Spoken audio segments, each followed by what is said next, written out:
They went into the wilderness and never came back. No bodies, no signs of struggle, just silence swallowed by the trees. I've spent years reading about strange cases in national parks, but one disappearance haunts me the most because it could have been someone like me, or like you.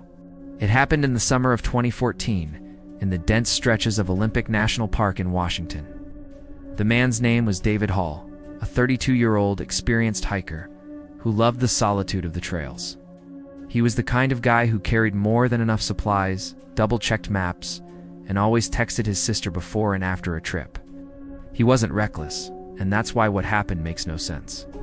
David told his sister he'd be taking a short solo hike to a place called Enchanted Valley, a popular but heavily forested route.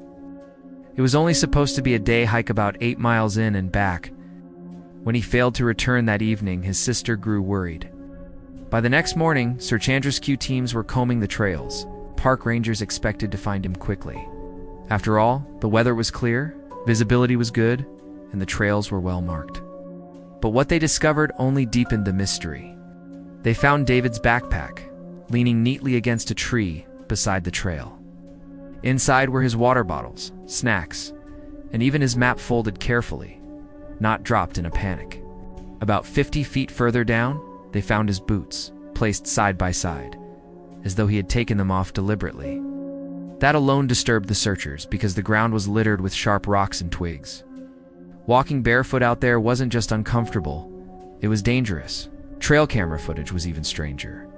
A camera near the entrance caught David walking into the woods at 9:32 a.m. looking perfectly fine. No one ever saw him come back out. The search expanded.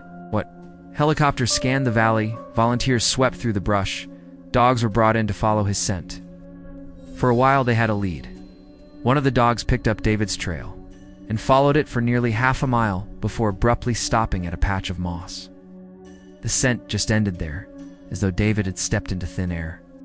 No blood, no sign of an animal attack, no torn clothing, nothing. The official report simply stated missing. It's presumed dead.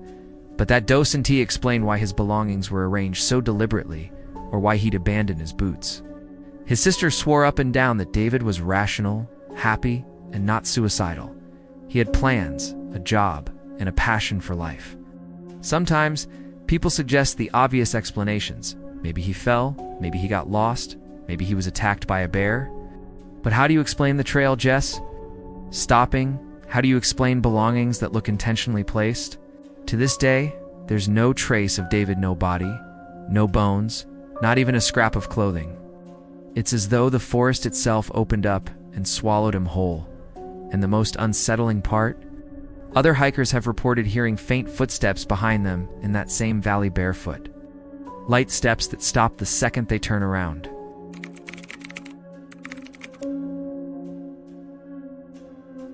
The second story comes from Yosemite National Park, a place known for its breathtaking cliffs and waterfalls and its long list of missing persons. In 1998, a family of 4 decided to spend a weekend camping near Tuolumne Meadows. The father, Richard, was a school teacher. His wife, Linda, worked as a nurse. They brought along their 2 kids, ages 10 and 7. They weren't novices, they'd been camping many times before. The first night passed without incident. They set up their tent, cooked over a fire, and admired the stars. But on the second night, everything changed. Around 2:30 in the morning, another camper in a nearby site heard what sounded like a child screaming. He described it later as high-pitched, sharp, and suddenly cut off.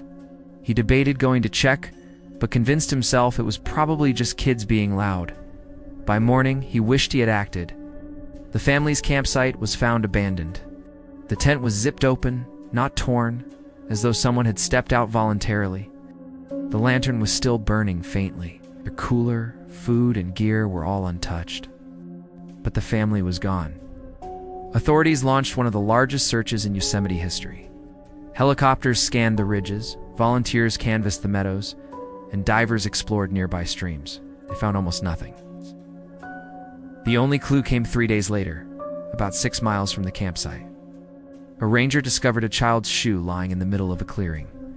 It was small, untied, and oddly clean. As if it had been placed there rather than lost in a struggle. The press went wild. Some speculated about a bear attack, but there were no drag marks, no blood, no signs of disturbance. Others whispered about a kidnapping, though how someone could abduct 4 people silently from a crowded campsite seemed impossible. What disturbed the searchers most was the silence of it all. Campgrounds are noisy places. You hear zippers, footsteps, laughter, whispers through the thin nylon walls of tents. Yet no one in the area heard the family leave or anyone approach. Weeks passed, and still no trace of the Halls was ever found. The case went cold. But here's the part that keeps me awake. Hikers still report hearing faint echoes of children laughing near Tuolumne Meadows, especially at night. Some even swear they've seen figures of family of 4 standing at the edge of the tree line, just beyond the glow of a flashlight. When they move closer, the figures vanish. Officially, the disappearance is unsolved. But unofficially, many rangers refuse to camp in that meadow after dark. They say the silence there feels wrong, as though the forest is holding its breath, waiting.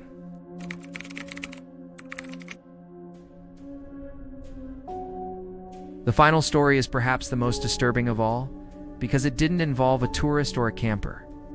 It involved someone whose job was to protect the park itself. His name was Alan Cooper, a seasoned ranger in Glacier National Park, Montana. He was respected, meticulous, and deeply familiar with the park's terrain. In September of 2003, Alan radioed. In that he was going to check a remote trail after reports of strange lights seen in the forest. His colleagues expected him back by evening. He never returned. When rangers reached the trail, they found Alan's vehicle parked neatly at the trailhead.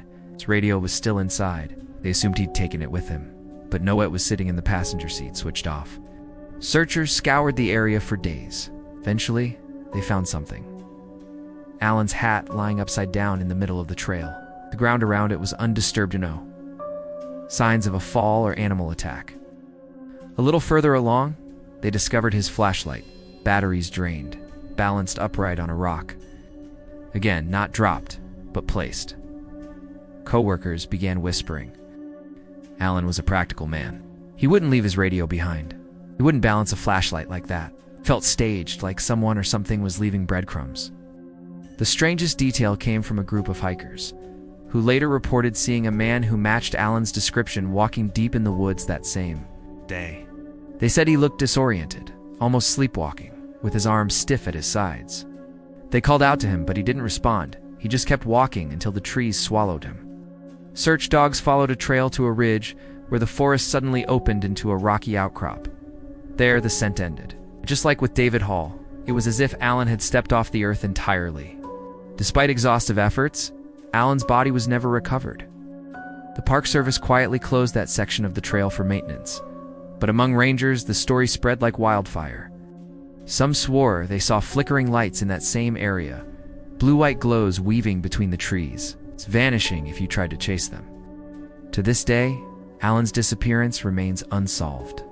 Official reports list him as missing, presumed dead. Unofficially, some believe he's still out there, wandering the forest in a trance, guided by whatever drew him off the trail in the first place. 3 people gone without a trace. A hiker, a family, a ranger. Each case different, yet strangely connected by the same pattern. Belongings left neatly behind, trails that end in silence. And witnesses who swear they've seen shadows of the missing long after the search has ended. Maybe the forest is just too big, too unforgiving, too easy to get lost in. Or maybe there are things in the wilderness we're not meant to understand, things that watch, things that wait, things that can take us without leaving a single mark. And the next time you walk into a national park, just remember, not everyone who enters comes back.